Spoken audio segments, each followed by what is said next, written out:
मुझे पता है कि आपके साथ बहुत इंटरेस्टिंग बातें होने वाली, तो बहुत से लोग मुझे जूनियर किशोर कुमार कहने लगे। जो म्यूजिक है वो आपके पॉकेट में है। क्या रिश्ता था वो, एक शिष्य का या एक बेटी का या फिर उससे ज्यादा एक गर्लफ्रेंड का, क्या था? वो जो जो कुछ आपने बिग बॉस में देखा ना कहानियां, वो सब बेकार की थी। और मैंने सलमान जी को ये सजेशन भी दिया था कि आप क्षमा मांग लीजिए, माफी मांग लीजिए, तो ये सब खत्म हो जाएगा। एक्चुअली हिंदू राज तो है ही, इसको सिर्फ अनाउंस करना बाकी है। मोदी जी को भगवान ने भेजा है कि जाओ, जो काम रह गए हैं भारत में वो पूरे करो। कौन कहता है भगवान आते नहीं, तुम मीरा के जैसे बुलाते नहीं। नमस्कार, इंडिया डेली देख रहे हैं आप लोग और मैं हूं आपके साथ शालिनी। आज मेरे साथ एक ऐसी शख्सियत मौजूद है जो किसी भी इंट्रोडक्शन की मोहताज नहीं है, क्योंकि हर कोई इनको जानता है। सुरों के सम्राट कह लीजिए या फिर भक्ति गीत इनके बहुत फेमस रहे हैं हमेशा से। हर चीज पे बेबाकी से इन्होंने जवाब भी दिया है और वो कोई और नहीं बल्कि अनूप जलोटा जी हैं। अनूप जी, आपका बहुत बहुत स्वागत है इंडिया डेली पे। बहुत बहुत शुक्रिया। और मुझे पता है कि आपके साथ बहुत इंटरेस्टिंग बातें होने वाली। थैंक यू सर, आप हमें भी विश्वास है कि मैं आपसे जितनी भी चीजें आपसे पूछना चाहूंगी आप मुझे उसका जवाब दिल खोल के देंगे। मेरा आपसे पहला सवाल ये है कि आपने अपने करियर की शुरुआत कैसे की, कैसे अनूप जलोटा जी का ये जो करियर है, मैंने जितना आपके बारे में रिसर्च की है कि किशोर कुमार के स्टेज शो से आपकी शुरुआत हुई थी, तो कैसा एक्सपीरियंस था वो? हाँ, मैं किशोर दा के गाने बचपन में गाया करता था, अभी भी गाता हूँ। और फिर किशोर दा से बॉम्बे में मिला, उन्होंने मेरे संगीत में एक गाना भी गाया एक फिल्म में, तो उनसे बहुत प्यारा रिश्ता रहा। और मेरी कुछ आवाज भी किशोर दा से मिलती है जब मैं उनके गाने गाता हूँ, तो बहुत से लोग मुझे जूनियर किशोर कुमार कहने लगे। आपका कोई फेवरेट सॉन्ग जो आपका खुद का बहुत फेवरेट भजन हो, जो जिसकी दो लाइन अगर आप हमें गा के सुना रहे तो? हाँ, सुनिए। जग में सुंदर है दो नाम, चाहे कृष्ण कहो या राम, बोलो राम राम राम, बोलो श्याम श्याम श्याम। बहुत सुंदर सर, बहुत सुंदर सर। आपने भक्ति गीतों में महारत हासिल कर रखी है, तो आजकल के युवाओं को आप क्या संदेश देना चाहेंगे जो आजकल पॉप म्यूजिक की तरफ या बॉलीवुड म्यूजिक की तरफ ज्यादा उनका झुकाव है? बहुत अच्छा है, वो झुकाव बिल्कुल सही है, क्योंकि इतने सारे क्षेत्र संगीत के हैं, सारे अच्छे क्षेत्र हैं। कोई ऐसा तो नहीं कि क्षेत्र कमजोर है या अच्छा नहीं है। बस उसको थोड़ी ट्रेनिंग लेके सीख के उस क्षेत्र में आइए, तो आप देर तक अपनी जगह बना पाएंगे। सोशल मीडिया और यूट्यूब पर आपके भजन अक्सर ट्रेंड करते रहते हैं। आपको लगता है कि डिजिटल प्लेटफॉर्म के जरिए म्यूजिक को एक नया दौर मिला है, एक नई पहचान मिली? देखिए, पहले भी बहुत अच्छा था और अब ज्यादा अच्छा हो गया है, क्योंकि अब जो म्यूजिक है वो आपके पॉकेट में है। आपने फोन उठाया, अपना सेल फोन, और आपको जो गाना सुनना है आपने सुन लिया। पहले वो गाना खरीदने के लिए दुकानों में जाना पड़ता था कि भाई वो कैसेट खरीदनी है, वो सीडी खरीदनी है, जगजीत सिंह का एलपी आया है, सीडी आया है, चलो वो लेके आते हैं। अब वो सब नहीं है, अब आपके पॉकेट में ही है। जब चाहें आप जिसको चाहें उसको सुन लें। तो ये एक बहुत बड़ी एडवांटेज, आपको लगता है कि डिजिटल बहुत बड़ी एडवांटेज, हाँ एडवांटेज है, बहुत बड़ी एडवांटेज है कि आप सुन सकते हैं, जो चाहे सुन सकते हैं। अगर अनूप जलोटा जी आज के दौर से करियर अपनी शुरुआत करते तो क्या कुछ नया सोच के लाते? इस वक्त अगर करियर शुरू करते तो सबसे पहले तो हम यही सोशल मीडिया और इस पे काम करते, क्योंकि इसी के सहारे आज इंसान का नाम जल्दी से हो सकता है, या रियलिटी शोज हैं उससे जल्दी से हो सकता है। लेकिन उसके पीछे शास्त्रीय संगीत गायन जो है वो बहुत जरूरी रखना। अगर हम उसमें रियाज नहीं करेंगे, अभ्यास नहीं करेंगे, तो ये सोशल मीडिया ये वो इसका कोई भी फायदा नहीं है। हमें बहुत जरूरी है कि हम जो भी काम कर रहे हो वो अच्छी तरह सीख के कर रहे हैं। अगर हमने सीख के नहीं किया तो वो काम चलने वाला नहीं है। सर, आपका सबसे फेमस भजन कोई ऐसा जिसकी कोई दिलचस्प कहानी रही हो, जो आपका एक ऐसा अनुभव हो जो आप साझा करना चाहेंगे? वो एक हमारा भजन है, ऐसी लागी लगन मीरा हो गई मगन, जो हमने कुछ बहुत अच्छा भजन है वो। हाँ, बहुत अच्छा है वो। हमने 1977 में कंपोज किया था, तो इसको इतने सारे साल हो गए देखिए, लेकिन आज भी लोग उसको सुन रहे हैं, वैसे ही सुन रहे हैं, वैसे ही आनंद ले रहे हैं। सर, एक लाइन अगर आप वो इसकी एक बार बोल दें अपनी हाँ, आवाज। सुनिए। ऐसी लागी लगन मीरा हो गई मगन, वो तो गली गली हरि गुण गाने लगी, ऐसी लागी लगन, मीरा हो गई मगन। मैं जब बहुत सारे लोगों को ये बता रही थी अपने कलीग्स को कि अनूप जलोटा जी के साथ मेरा एक इंटरव्यू है, तो उनमें से एक थे जिनका एक सवाल था कि अनूप जलोटा की जो पर्सनल लाइफ है उससे जुड़ा है कि चौथी बार अपनी लाइफ में सेटल होने का क्या आप सोच रहे हैं? 3 शादी आपकी रही है, चौथी बार क्या आपकी लाइफ में कोई ऐसा है जिससे आप चाह रहे हैं कि आगे आपकी लाइफ बढ़े? कौन है वो, ऐसा कोई हो तो? नहीं, अब बिल्कुल ऐसा बिल्कुल इरादा नहीं है, क्योंकि मैं अब अपने संगीत में बहुत ही मसरूफ हो गया हूँ।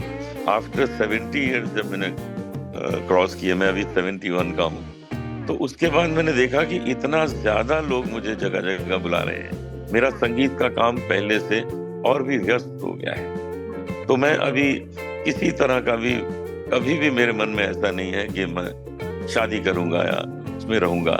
मैं बहुत खुश हूँ और आप लोग मुझे ऐसे ही देखेंगे हमेशा। कहते हैं ना कि age is just a number, और आप 71 के हैं फिर भी इतने फिट है, गुड लुकिंग है। एक क्वेश्चन जो मैं आपसे पूछना चाहूंगी कि बिग बॉस 12 में आप गए थे, बहुत लाइमलाइट आपको मिली, तो बहुत आपका गेम अच्छा था। वहां पे कंटेस्टेंट थे जिनके साथ आपका नाम जुड़ा था, जसलीन। तो हम आपसे पूछना चाहेंगे कि क्या रिश्ता था वो, एक शिष्य का या एक बेटी का या फिर उससे ज्यादा एक गर्लफ्रेंड का, क्या था? 2 रिश्ते थे, एक तो शिष्य का और दूसरा बेटी का, क्योंकि मैंने और उसके पिताजी ने दोनों ने मीडिया के सामने ये कहा था कि जब इसकी शादी होगी तो हम दोनों मिलकर उसका कन्यादान करेंगे।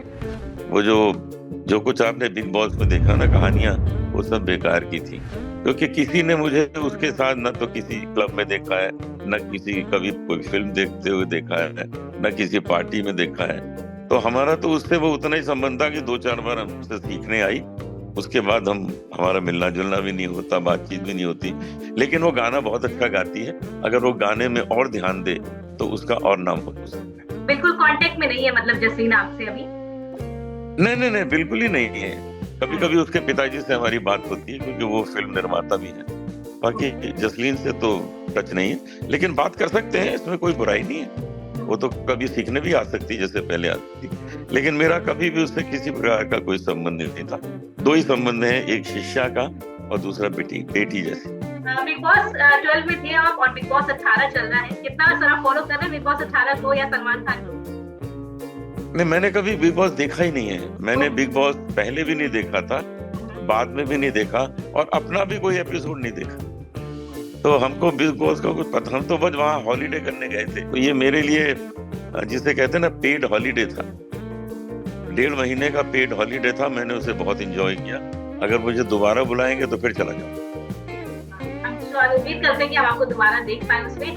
सलमान को लेकर भी बहुत सारी खबरें सामने आई थी कि लॉरेंस बिश्नोई उनको मारना चाहते हैं, जान से मारने की धमकी दे रहे हैं। आप इस पूरे सिनेरियो को कैसे देखते हैं? आप क्या कहना चाहेंगे? सलमान कैसे हैं, या फिर जो कुछ भी हो रहा है उसके पीछे क्या कुछ वजह हो सकती है? एक समाज है जो सलमान खान से बहुत नाराज है, और मैंने सलमान जी को ये सजेशन भी दिया था कि आप क्षमा मांग लीजिए, माफी मांग लीजिए, तो ये सब खत्म हो जाएगा।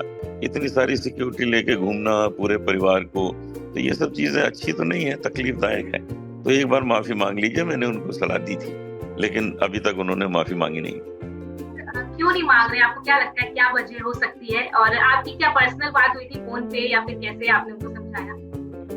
नहीं, ये तो वही जानते हैं कि क्यों नहीं मांग रहे माफी, लेकिन मैं ऐसा समझता हूँ कि माफी मांगने से बहुत कुछ सुलझ सकता है। सलमान खान को वो अपना भाई कहती है राखी सावंत, काफी कुछ लेके उन्होंने आपको लेके कई बार बहुत सारी ऐसी बातें बोली जो शायद अभी बोलना भी ठीक नहीं है। आप उनको किस नजर से देखते हैं? राखी सावंत क्या है, ड्रामा क्वीन है, या फिर वो जानबूझ के ऐसी चीजें करते हैं, या एज अ एंटरटेनर देखते हैं आप? नहीं, राखी सावंत तो जो कुछ बोलती है मैं तो कभी देखता ही नहीं हूँ। मेरे पास समय नहीं है कि ये सब मैं देखूं। और राखी सावंत को जरूर चैनल वाले कुछ पैसे देते हैं कि हमारे शो को जरा कुछ लिख के प्रमोट कर दो, तुम उल्टा सीधा लिखोगी तो लोग को पढ़ेंगे और हमारा शो चलेगा, टीआरपी बढ़ेगी। तो वो डेफिनेटली एक पॉपुलर पर्सनालिटी है और लोग उसको देखना चाहते हैं, सुनना चाहते हैं, लेकिन मुझे कोई इंटरेस्ट नहीं है। मैंने तो कभी भी नहीं पढ़ा या देखा जो वो क्या करती है। सुनील पाल के साथ हमने आपकी कॉमेडियन सुनील पाल जो है उनके साथ कई वीडियोस देखी है और अभी हाँ खबर आई कि हाल ही में कि वो किडनैप हो गए हैं और जी गायब जी। क्या था वो पूरा मुद्दा, क्या वो सच में ऐसा हुआ था या फिर वो एक क्रिएट किया गया सिनेरियो? मैंने भी उसके बारे में सुना, मैंने वो न्यूज़ कहीं पढ़ी नहीं, लेकिन मेरे को दोस्तों ने बताया कि ऐसा ऐसा हुआ है और एक्चुअली ऐसा सच में हो सकता है। जैसे हम प्रोग्राम के लिए जाते हैं तो कई बार हम अकेले भी जाते हैं, जब कोई सपोज के वो म्यूजिशियंस उसी शहर के हो तो हम अकेले भी जाते हैं और एयरपोर्ट पे वो लोग हमको रिसीव करते हैं ऑर्गेनाइजर। तो ये चीज़ संभव है, अगर किसी का रॉन्ग इंटेंशन है तो ये चीज़ संभव है होना। सुनील पाल के साथ क्या क्या हुआ वो तो वही जानते हैं, लेकिन अगर उनको तकलीफ दी गई है तो उसके लिए मुझे दुख है, सच में दुख है। आपकी बात नहीं हुई उनसे? नहीं, मेरी बात नहीं हुई, लेकिन मैं उनको जानता हूँ और इस हादसे के 3-4 दिन पहले मुझे वो मिले थे। मैंने एक वीडियो देखी थी आपकी जिसमें आपने बोला था हिंदू राष्ट्र बनाने की बात। देश में हिंदू राष्ट्र तो है ही है, हाँ एक्चुअली हिंदू राष्ट्र तो है ही, इसको सिर्फ अनाउंस करना बाकी है। भाई यहाँ ज्यादा हिंदू रहते हैं और हिंदी भाषी लोग ज्यादा हैं, तो वो सब देखते हुए तो हिंदू राष्ट्र तो ये है ही। बाकी है कि एक नियम कुछ बना के उसको अनाउंस करना बाकी है। हमारे पूरे संसार में कोई हिंदू देश है ही नहीं, तो एक तो होना चाहिए भाई। इतने सारे क्रिश्चियन देश हैं, इतने सारे मुस्लिम देश हैं, तो एक तो हिंदू देश चाहिए, तो वो हिंदुस्तानी हो सकता है। पहले नेपाल हुआ करता था, अब नेपाल नहीं है, तो फिर हमारा देश होना चाहिए, बिल्कुल होना चाहिए। सर आपको नहीं लगता जिस तरीके से विवाद पूरी दुनिया में देखने को मिल रहे हैं, बांग्लादेश का जो हाल हमें देखने को मिला, मणिपुर का, तो आपको नहीं लगता कि धर्म की वजह से चीजें बिगड़ जाती हैं? कई बार मुद्दे बिगड़ जाते हैं। आप बांग्लादेश बिल्कुल बिगड़ती हैं, कैसे देखते हैं किस मामले में? बिल्कुल बिगड़ती हैं, इसीलिए तो हमारे यहाँ हर धर्म को आदर दिया जाता है। हिंदू धर्म जो है वो हर एक धर्म को आदर देता है। हमारे यहाँ ऐसा नहीं है। हम हिंदू धर्म ये कहता है, सनातन धर्म जो है, कि हम अपनी माँ की पूजा करते हैं लेकिन दूसरे की माँ का आदर करते हैं। हमारे यहाँ ये नहीं है कि हम दूसरे की माँ का आदर नहीं करते, उनका आदर करते हैं। तो हम अपने धर्म की पूजा करते हैं और दूसरे के धर्म का आदर करते हैं। तो हमारे शास्त्रों में ऐसा लिखा हुआ है कि कल्कि अवतार जो होगा विष्णु जी का, वो संभल में होगा। तो संभल में जो कुछ भी हुआ, क्या उस चीज को कनेक्ट कर पा रहे हैं कि अब वो समय आ गया है कि सच में भगवान को अब अपना अवतार लेना पड़ेगा? नहीं, मुझे नहीं लगता। भगवान तो सब जगह विचरण कर ही रहे हैं, वो तो हर जगह अपना जलवा दिखाते ही हैं जब कुछ होता है। तो ईश्वर अवतरित हैं, ईश्वर सब जगह है। हनुमान जी तो वैसे भी विचरण कर रहे हैं हर जगह, उनको मृत्यु नहीं हुई, वो घूम रहे हैं। तो हमारे देश में बल्कि पूरे संसार में जहाँ जहाँ कष्ट आता है, फिर उसका कोई ना कोई तरीका निकाला जाता है। किसी का देर में होता है, किसी का जल्दी होता है, लेकिन तरीके निकलते हैं और वो सॉल्व होते हैं। प्रधानमंत्री मोदी को लेकर क्या कहेंगे आप? 3 बार वो प्रधानमंत्री बने, उनके काम क्या? मोदी जी जो है वो एक अवतार है। मोदी जी को भगवान ने भेजा है कि जाओ, जो काम रह गए हैं भारत में वो पूरे करो, और वो करते जा रहे हैं एक एक करके, क्योंकि किसी एक शरीर से इतना काम नहीं हो सकता जितना वो करते हैं। तो मैं मोदी जी को एक अवतार मानता हूँ। वो जितना काम कर रहे हैं उतना कोई नहीं कर सकता। He is not just a human being, वो एक अवतार है। आपने मोदी जी के बारे में बताया है, तो राहुल गांधी आपको कैसे लगते हैं विपक्ष के नेता? राहुल बहुत अच्छे हैं। राहुल अपने कांग्रेस के लिए बहुत अच्छे हैं जो काम कर रहे हैं। उन्होंने कई जगह जीत भी दिलाई, हार भी होती रहती है, लेकिन उनकी वजह से कुछ जीत भी हुई है, तो वो भी अच्छे हैं। सर आपको कोई नया प्रोजेक्ट जो 2025 में हमें देखने को मिलेगा? हाँ, मैं बहुत से काम कर रहा हूँ। अभी कुछ पॉडकास्ट डिजाइन कर रहा हूँ, जो मैं बड़े बड़े कलाकारों के, पॉलिटिशियंस के पॉडकास्ट जो है करूँगा और इंटरव्यू करूँगा। जो लोग देखेंगे उसका आनंद लेंगे। ये भी सब हम अपनी टीम के साथ आज डिस्कस कर रहे हैं। कुंभ भी शुरू हो रहा है सर, कुंभ को लेकर क्या कहेंगे? जा रहे क्या? कोई प्लान है आपका? कहाँ जाने का? कुंभ 2025 शुरू हो रहा है। हाँ, कुंभ तो कई बार जाएंगे।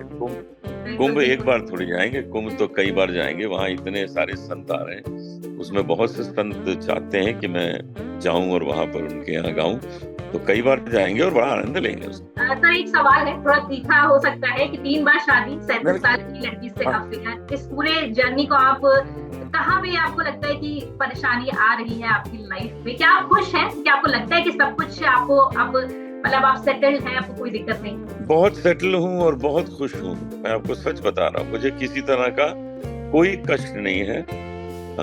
मेरा बहुत अच्छा बेटा है, 27 साल का है, अमेरिका में है, न्यूयॉर्क में। और मेरी पत्नी बहुत अच्छी थी, लेकिन उसको हार्ट की प्रॉब्लम थी, हार्ट ट्रांसप्लांट हुआ था। वो 10 साल पहले उसकी मृत्यु हो गई, लेकिन वो हमेशा उसकी प्रेजेंस में महसूस करता हूँ। तो अब मुझे बिल्कुल भी इरादा नहीं है कि कभी कोई भी नहीं सुनेगा कि मैंने शादी। मतलब कि हम ये मान के चले कि शादी के रिश्तों में कोई कमी नहीं थी, वो अपने एंड पे चीजें खत्म हुई, या क्या कोई वजह, किसकी गलती आप मान सकते हैं? 3 बार शादी कोई भी वजह नहीं है। हमारी पत्नी का स्वास्थ्य अच्छा नहीं था और उनको हार्ट की प्रॉब्लम थी। हार्ट ट्रांसप्लांट भी हमने अमेरिका में करवाया, उससे उनको 13 साल भी मिले एक्स्ट्रा लाइफ में, लेकिन उसके बाद वो नहीं रही। तो ये तो भाग्य की बात है, भाग्य में सब कुछ थोड़ी मिल जाता है। तो मुझे इतना कुछ मिला है तो एक तरफ नहीं मिला, यूं समझ लीजिए। एक गीत है जो मेरा बहुत फेवरेट है, कौन कहता है कि भगवान आते नहीं, आप मीरा के जैसे। मैं सुनाता हूँ आपको। हाँ बिल्कुल। कौन कहता है भगवान आते नहीं, तुम मीरा के जैसे बुलाते नहीं। अच्युतम केशवम कृष्ण दामोदरम राम नारायणम जानकी वल्लभम। अति सुंदर बातें हुई आपसे, बहुत अच्छे गीत लिखे। सर एक सवाल ये जगत से है कि आपका फेवरेट कोई प्लेयर? विराट कोहली, रोहित शर्मा इस टाइम सब कुछ हैंडल कर रहे हैं, कौन सा ऐसा प्लेयर आपको लगता है? आजकल तो जी विराट कोहली हैं, इन्होंने गजब किया हुआ है। वो विराट ही हैं, सच में बहुत अच्छे खेल रहे हैं। मैं क्रिकेट का बहुत शौकीन और बहुत प्यार से देखता हूँ गेम्स। इनके जो भी मैच होते हैं वो बहुत प्यार से देखता हूँ। फेवरेट फिल्म आपकी, कोई फिल्म, मूवी? अरे फेवरेट फिल्म तो हमारी शोले है, जहाँ से भी देख लें शुरू कर दें और देखते रह जाएंगे। मतलब ठाकुर वाला किरदार ज्यादा अच्छा लगा आपको या फिर? बहुत पसंद है शोले। ओके। और घूमने की कोई फेवरेट जगह? हिमाचल मुझे बहुत पसंद है, मैं वहाँ पर धर्मशाला, पालनपुर जाता हूँ, बहुत मुझे अच्छा लगता है। और खाने में क्या कुछ आपको बहुत ज्यादा पसंद है, जो आपको लगता है कि? खाने में मुझे हर तरह का मील पसंद। इंडियन तो पसंद है ही, उसके साथ साथ चाइनीज, जापानीज और कोरियन, इटालियन सब मुझे पसंद है, क्योंकि सब तरह का टेस्ट अलग अलग होता है, उन सब का आनंद लेना चाहिए। न्यू ईयर का क्या प्लान है अनूप जलोटा जी? किसका? न्यू ईयर मैं कैलकाटा में हूँगा। कैलकाटा में एक मेरा कॉन्सर्ट है, वो जल्दी खत्म होगा और उसके बाद वहाँ तमाम दोस्तों को मिलके हम बढ़िया सी रात गुजारेंगे। वेरी नाइस है सर। बॉलीवुड इंडस्ट्री और टॉलीवुड इंडस्ट्री को आप कैसे कंपेयर करते हैं? क्योंकि इस टाइम बॉलीवुड इंडस्ट्री शायद कुछ दब रही है, साउथ की फिल्में ज्यादा उठ रही हैं, कोई वजह आपको लगता है बहुत बड़ी है? नहीं, अब चाहे बॉलीवुड हो चाहे साउथ का हो, है तो सब फिल्म। पुष्पा 2 जिस तरीके से रिलीज हुई और बहुत कमाया उसने, तो मुझे लगता है बिल्कुल चलने वाली है बहुत। ये जहाँ तक टीवी का सवाल है, तो टीवी एक डिफरेंट फील्ड है और फिल्म एक डिफरेंट फील्ड है। फिल्म जो है आप 2 घंटे में देख के घर आ जाते हैं। टीवी सीरियल्स वगैरह जो है बरसों चल रहे हैं, ये अलग अलग फील्ड है। लेकिन ये जरूरी है कि जो फिल्म में जो लोग नहीं जा रहे थे देखने, अब वो थिएटर्स पे जाने लगे हैं। फिल्में ऐसी जबरदस्त हिट होती हैं कि 1-1 हजार करोड़ का बिजनेस होने लगता है, तो इसका मतलब लोग फिर से थिएटर्स में जाने लगे। अनूप जलोटा जी, आपका बहुत बहुत शुक्रिया। आपसे बात करके मुझे बहुत अच्छा लगा और आपने मेरे हर सवाल का जवाब बहुत दिल खोल के दिया। हम उम्मीद करेंगे कि हम फिर जुड़ेंगे और आप इसी तरीके से आगे, आपकी लाइफ आगे बढ़े और आप हमेशा खुश रहें और स्वस्थ रहें। धन्यवाद। बहुत शुक्रिया। तो ये थे अनूप जलोटा जी। दिल मोहब्बत से भर गया है गालिब, अब किसी पर फिदा नहीं होगा, ये कहकर लोकप्रिय हुए भजन सम्राट अनूप जलोटा जी हमारे साथ जुड़े थे और हमें उनसे बात करके बहुत अच्छा लगा। आप लोग कमेंट सेक्शन में जरूर बताएं कि आपको कैसा लगा और ऐसे ही आप इंडिया डेली को फॉलो करें। नमस्कार।